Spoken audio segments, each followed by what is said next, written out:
There is a particular kind of magic that only reveals itself when the world outside turns gray and the clouds begin their heavy descent.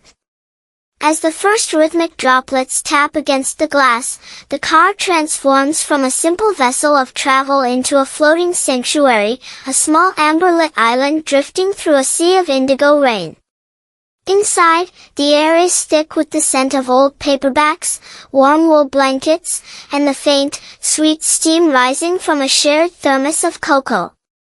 You watch the silver streaks race down the window, blurring the vibrant greens of the forest into a soft, watercolor dreamscape where time seems to lose its footing.